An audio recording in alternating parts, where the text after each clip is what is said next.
ከአፍሪካ ህብረትና ከሰሞነኛ የዓለም መሪዎች ጉብኝት በኋላ ኢትዮጵያ የኢንተርኔቱ ዓለም ወጥ ማጣፈጫ ሆና ሰንብታለች። እናንተስ እንዴት ሰንብታችኋል ጎበዝ? ሳምንቱ እንዴት አለፈ ልንባባል እንደ ተለምዷችን በሰንበቱ ተገናኝተናል። የቱርኩ ፕሬዝዳንት ኤርዶጋን አዲስ አበባ ሲገቡ በቦሌ ጎዳናዎች ላይ የተደረገላቸው አጀባ በመላው ዓለም መነጋገሪያ ሆኗል። አዲሱ ጎዳና አዲስ አበባን በሌላ ስም ዝነኛ እያደረጋት ይመስላል። አርባናይዜሽን አዲሱ የኢትዮጵያ መታወቂያ ሆኗል። የአፍሪካ ህብረት ጉባኤ ተሳታፊዎችም ወደ ሀገራቸው ሲመለሱ በፓርላማቸው ውስጥ የኢትዮጵያ ልምዳቸውን በአድናቆት ማንሳታቸውን ቀጥለዋል። ኬንያ ለዚህ ተጠቃሽ ነች። ፓርላማው ኢትዮጵያ ሲል ነበር የቆየው። ውድ የፈታ ዴሊ ወዳጆች፣ ይህ በሳምንቱ ከተሰሙ መረጃዎች ለየት ያሉትን መርጠን የምናደርስበት የሰንበት መቆያችን ነው። ርዕሶችን እናስቀድም። ኢትዮጵያውያን ዝነኛ ጋዜጠኞች ለእስራኤል መንግስት በማድላት ተከሰሱ። የኬንያ ፓርላማ ኢትዮጵያን ሲያሞካሽ ከረመ። የልዩ ዘመቻዎች እዝ ያልተለመደ ስልጠና ወሰደ። የታሊባን ህግ ዓለም አስቆጣ።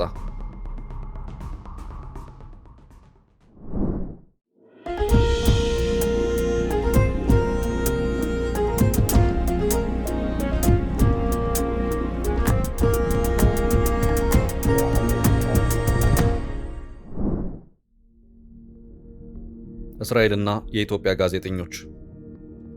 አልጀዚራ ወራትን የፈጀ አንድ ፕሮግራም አቅርቧል። በፕሮግራሙ ላይ ኢትዮጵያ ዜግነት ያላቸው ጋዜጠኞች ተሳታፊ ናቸው። ፕሮግራሙ የእስራኤል መንግስት አፍሪካዊ ጋዜጠኞችን በገንዘብና ጥቅማ አታሎ የፍልስጤሙን ጦርነት ወገንተኛ ሆነው እንዲዘግበው አድርጓል የሚል ትችትን ከብዙ ትንታኔ ጋር አቅርቧል። በዚህ ፕሮግራም ውስጥ ከተጠቀሱ ጋዜጠኞች መሃል የኢቢኤሱ ዮናስና ሌሎች ዝነኛ ጋዜጠኞች ይገኙበታል። ፕሮግራሙን ከአልጀዚራ ጋር በጋራ እንደሰራ የሚጠቅሰው ጋዜጠኛ ዘካርያስ ዘላለም በግል የማህበራዊ ሚዲያ ገጹ ስለ ጉዳዩ እንዲህ ይላል። የእስራኤል መንግስት በአሜሪካና በአውሮፓ ባሉት ወጣቶች ተስፋ የቆረጠ ይመስላል። ትኩረቱን ወደ አፍሪካ ዙሯል። ከ2024 ጀምሮ የእስራኤል መንግስት ከተለያዩ የአፍሪካ ሀገራት ጋዜጠኛ እየመረጠ ሙሉ ወጪያቸውን በመሸፈን ወደ እስራኤል ያመጣቸዋል። በአንድ ሳምንት ቆይታቸው የተለያዩ የቱሪስት መዝናኛዎች፣ ታሪካዊ ሃይማኖት ስፍራዎችን እንደገና ደግሞ በኦክቶበር 7 የሐማስ ጥቃት የተፈጸመበት ስፍራንም ያስጎበኟቸዋል። የእስራኤል መንግስት ከጋዜጠኞች የሚጠይቀው አንድን ነገር ብቻ ነው። የእስራኤል መንግስቱ እውነት ብሎ የሚያምነውን እንዲዘግቡ። እስካሁን ድረስ ከተመላሽ ጋዜጠኞች ተዘጋጅተው የሚቀርቡ ሪፖርቶች በሙሉ ለእስራኤል አድሏዊነት የሚያሳዩ፣ የፍልስጤም ህዝብ መጨፍጨፍ የሚያደባብሱና የእስራኤል ሰራዊት የወሰደው እርምጃ ራስን ለመከላከል እንደተደረገ አድርገው ነው የሚቀርቡት። ከኢትዮጵያ ጨምሮ ከሴኔጋል፣ ሞሮኮ፣ ካሜሩን፣ ሩዋንዳ፣ ኬንያ እና ደቡብ አፍሪካ ሁሉ ሳይቀሩ የተጓዙ አሉ። የእስራኤል መንግስት ከሀገር ያለውን ሁኔታ እያጠና ነው ሰውን መልምሎ የሚልከው። ለምሳሌ ከኢትዮጵያ ጋዜጠኝነት መርህ የማያከብሩ ባለሙያዎችን አፈላልጎ መላክ ቀላል ሆነላቸው። በኬንያ እጅግ ጠንካራ የፕሬስ ባህል ያለበት ሀገር በመሆኑ ጋዜጠኞችን አፈላልጎ መላክ አልቻሉ። ከኬንያ ተመልምሎ የተላኩት ቲክቶከርና የክርስቲያን መዝሙር ዘማሪም ብቻ ነው። ከሞሮኮና ከደቡብ አፍሪካ የተላኩት ጋዜጠኞች ወደ ሀገራቸው ሲመለሱ ከሙያ ባልደረቦቻቸው ከባድ ተቃውሞ ስለገጠማቸው የረባ ሪፖርት ማቅረብ ተሳናቸው። 3 የደቡብ አፍሪካ ጋዜጦች ከእስራኤል ባቀረቡት ዘገባ በኋላ ይቅርታ መልእክት በየሪፖርቶቻቸው ለማቅረብ ተገደዱ። ከሞሮኮ ሁለተኛ ጉዞ ለማዘጋጀት ታስቦ ጋዜጠኛ ባለመገኘቱ ባህላዊ ዘፋኝና ተወዛዋዦች ናቸው የሄዱት። አሳፋሪ የሆነበት ምክንያት አንዱ እሱ ነው። በሌሎች አፍሪካ ሀገራት በምሁሮች በጋዜጠኞችና በሰፊው ማህበረሰብ የህዝብን ቁጣ የቀሰቀሰ ሆነው እኛ ሀገር ምንም አለመባሉ ነው። የአፍሪካ ህብረት መቀመጫ ሀገር ሆነን ለሌላው አርአያንን እያለን የምንፎክር። ወደ እስራኤል የተጓዙት የኢትዮጵያ ሚዲያ ተቋማት የትኞቹ ናቸው? ወደ እስራኤል ያመሩት ኢትዮጵያ ሚዲያ ስብስብ ሲዘረዘር አዲስ አድማስ ጋዜጣ፣ አሃዱ ራዲዮ፣ ኤንቢሲ፣ ኦቤኤን፣ አሚኮ፣ ኢቢኤስ፣ አርትስ ቲቪ፣ ቁም ነገር መጽሔት፣ እግረኛው ሚዲያ እና ትንሽ ስም ያለው የዘ ሪፖርተር ጋዜጣ ሁሉ ሳይቀር ነው በህዳር ወር አንድ ሳምንትን በቴል አቪቭ በኢየሩሳሌም እና ሌሎች ቦታዎች ያሳለፉት። በአጠቃላይ ከእነዚህ ተቋማት 20 ባለሙያዎች ናቸው የተጓዙት። ዘካርያስ ዘላለም በረጅም የትንታኔ ጽሑፉ ኢትዮጵያውያን ጋዜጠኞች በጥቅም ተታለው ዓለም የሚያውቀውን እውነታ አዛብተው መጻፋቸውን በምርመራ ደርሼበታለሁ ብሏል። የተባለው ፕሮግራምም በዛሬው ዕለት በአልጀዚራ እንደሚተላለፍ ተጠቅሷል።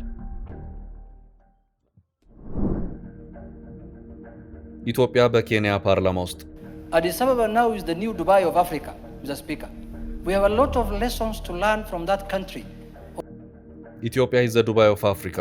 ይህ የአዲስ አበባ ጎብኚዎች አዲሱ አገላለጽ ነው። አሁን ደግሞ በፖለቲከኞች ጭምር አገልግሎት ላይ እየዋለ ነው። የአዲስ አበባ ለውጥ ለብዙ የአፍሪካ ሀገራት እንደ መልካም ተሞክሮ ሲወሰድ እየተመለከትን ነው። የኬንያ ፓርላማ አባል ጁኔት መሐመድ ግን አዲስ አበባን በማድነቅ ብቻ አይቆሙ። ለዚች ሀገር ወደብ መስጠት አለብን፣ ላሙን ይጠቀሙበት የሚል ሐሳብ እስከ መሰንዘርም ደርሰዋል። እኛ ወደብ አለን፣ የላሙ ወደብን 130 ሚሊዮን ሕዝብ ላላት ኢትዮጵያ መስጠት አለብን ሲሉ ነው ታዋቂው የኬንያ ፓርላማ አባል የሆኑት ጁኔት መሐመድ ለፓርላማቸው ያሳሰቡት። ጁኔት መሐመድ በምክር ቤቱ ባደረጉት ንግግር ደጋግመው ኬንያውያን በላብሴት በኩል የላም ወደብ አለን፣ ወደቡን 130 ሚሊዮን ሕዝብ ያላት ኢትዮጵያ እንድትጠቀምበት መስጠት አለብን ሲሉ ገልጸዋል። ኢትዮጵያ በአፍሪካ ውስጥ ርካሽ ኤሌክትሪክ ኃይል እንዳላት ጠቅሰውም በኬንያ ኤሌክትሪክ ኃይል ውድ በመሆኑ ከኢትዮጵያ ከፍተኛ ኤሌክትሪክ ኃይል ልናስገባ ወይም ኢምፖርት ልናደርግ ይገባል ብለዋል። የኢትዮጵያ መንግስት የፋይናንስ ዘርፉን እንዲከፍት የጠየቁት የፓርላማ አባሉ ይህም ኬንያውያን ወደ ኢትዮጵያ ሄደው ኢንቨስት እንዲያደርጉ እንዲሁም ኢትዮጵያውያንም ወደ ኬንያ መጥተው ኢንቨስት እንዲያደርጉ ያስችላል ብለዋል። እንዲሁም ሌላ የፓርላማ አባል ኢትዮጵያ ለኬንያ ምግብ ዋስትና የረጅም ጊዜ አጋር መሆኗን አንስተዋል።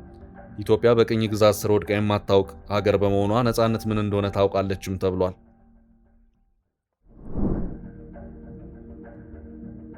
የልዩ ዘመቻዎች እዝ ያልተለመደ ስልጠና። የኢትዮጵያ መከላከያ ሰራዊት የልዩ ዘመቻዎች እዝ 65ኛ ዓመት የምስረታ በዓሉን ባከበረበት ወቅት ጠቅላይ ሚኒስትር አብይ አህመድ እዙ በአደረጃጀት በሰው ኃይልና በትጥቅ ዘመናዊ ሪፎርም ተደርጎለት በማንኛውም ሁኔታ ግዳጁን ለመፈጸም በሚያስችል አስተማማኝ ቁመና ላይ እንደሚገኝ ገልጸዋል። በበዓሉ ላይ የቀረበው ወታደራዊ ትርኢት በተለይም የተቀናጀ የኋላ ላይ ልምምድ ሀገሪቱ በአፍሪካ ቀንድ እያራመደች ካለው ስልታዊ ፍላጎት አንጻር ትልቅ ትርጉም የሚሰጠው ሆኗል። ዛበሻ አስተያየት ሰጪዎችን አድምጫለሁ ብሎ እንደገለጸው ጠቅላይ ሚኒስትሩ በልዩ ሁኔታ ትኩረት የሰጡት የተቀናጀ የኋላ ላይ ልምምድ ዝም ብሎ ወታደራዊ ክህሎት ማሳያ ብቻ ሳይሆን ኢትዮጵያ በአሁኑ ወቅት በምስራቅ አፍሪካ ለምትከተለው የባህር በር ፖለቲካ እንደ ትልቅ የኃይል ድጋፍ የሚወሰድ ነው። የአየር ወለድ የኮማንዶና የልዩ ዘመቻዎች እዝ በውሃ ላይ እንዲሰለጥን መደረጉ ሀገሪቱ ወደፊት የምታገኘውን የባህር በር ወይም ወደብ ለመጠበቅና ስጋቶችን ለመከላከል የሚያስችል ፈጥኖ ደራሽ ኃይል መገንባቷን ያረጋግጣል ብሏል። ኢትዮጵያ ከጎረቤት ሶማሊያ የሶማሊላንድ የመግባቢያ ስምምነትን ተከትሎና ከግብጽ ጋር ባላት ዲፕሎማሲያዊ ፍጥጫ ወቅት እንዲህ አይነት የኃይል ማሳያ ማቅረቧ ግልጽ መልእክት አለው። የኋላ ላይ ልምምዱ ኢትዮጵያ የባህር በር ጥያቄዋን በንግግር ብቻ ሳይሆን አስፈላጊ ሆኖ ሲገኝ ወታደራዊ ዝግጁነት ባለው ኃይልም እንደምትደግፈው ለቀጠናው ሀገራት ያሳየችበት ስልታዊ እርምጃ ተደርጎ ሊወሰድ ይችላል። እንደ ተንታኞች ገለጻ ጠቅላይ ሚኒስትሩ እዙ በየትኛውም ጊዜና በማንኛውም ሁኔታ ግዳጁን ለመፈጸም በአስተማማኝ ቁመና ላይ ይገኛል ማለታቸው የኢትዮጵያ የባህር በር ፍላጎት ከሀገራዊ ደህንነት ጋር የተቆራኘ መሆኑን ያሳያል። የኮማንዶና የጸረ ሽብር ኃይሎች በዘመናዊ መሳሪያ ታጥቀው በውሃ አካባቢዎች ልምምድ ማድረጋቸው ኢትዮጵያ በቀይ ባህርና በአፍሪካ ቀንድ አካባቢ የሚኖራትን ልማታዊ ሚና ለማስከበር ልዩ ዘመቻዎች እዝን እንደ ዋነኛ የኃይል መሳሪያ እንደምትጠቀምበት አመላካች ነው።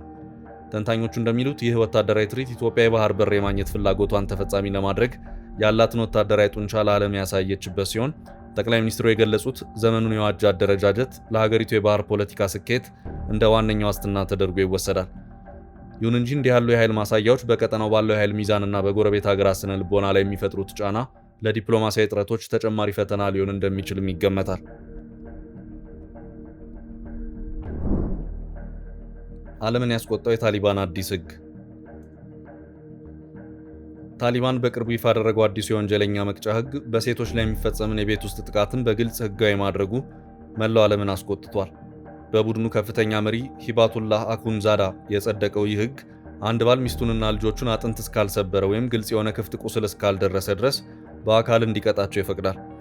ሚስቱ ከፍተኛ ጉዳት ደርሶባት ለፍርድ ቤት ክስ ማቅረብ ብትችል እንኳን ጥቃቱን ለማስረዳት ፊቷንና ሰውነቷን ተሸፍና በዳኛው ፊት ቁስሏን ማሳየት አለባት። ይህም ሆኖ ባሏ ጥፋተኛ ሆኖ ከተገኘ የሚጠብቀው ቅጣት ቢበዛ የ15 ቀን እስራት ብቻ ነው። የአዲሱ ሕግ የሰው ልጅ በማህበራዊ ደረጃ የሚከፋፍል የመደብ ስርዓት ወይም ካስት ሲስተም የዘረጋ ሲሆን ቅጣት የሚወሰነው በተፈጸመው ጥፋት ሳይሆን በሰውየው የክብር ደረጃ ላይ ተመስርቶ ነው። እንደ ሕጉ ገለጻ የሃይማኖት ምሁራን ወይም ከፍተኛ የህብረተሰብ ክፍሎች ወንጀል ቢፈጽሙ የሚሰጣቸው ቅጣት ምክር ብቻ ሲሆን ዝቅተኛ ተብለው የተፈረጁ የህብረተሰብ ክፍሎች ግን ለተመሳሳይ ጥፋት በእስራትና በግርፋት ይቀጣሉ። በተጨማሪም አንዲት ያገባች ሴት ያለ ባሏ ፍቃድ ዘመዶቿን ለመጠየቅ ከሄደች እስከ 3 ወር በሚደርስ እስራት እንድትቀጣ ሕጉ ይደነግጋል። የተባበሩት መንግስታት ድርጅትና ዓለም አቀፍ የሰብአዊ መብት ተሟጋቾች ይህን ድርጊት አስፈሪና ዘግናኝ ሲሉ ገልጸውታል።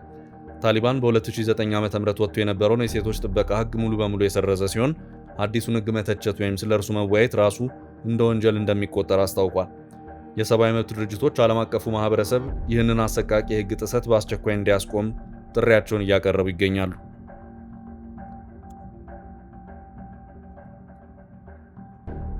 ውድ የፈታ ዴይሊ ቤተኞች ለዛሬ ያዝንላቸው የሰንበት መቆያ ወሬዎቻችን እነዚህ ነበሩ። ስለ አብሮነታችሁ እያመሰገንን እኛ እዚህ ላይ ያበቃን።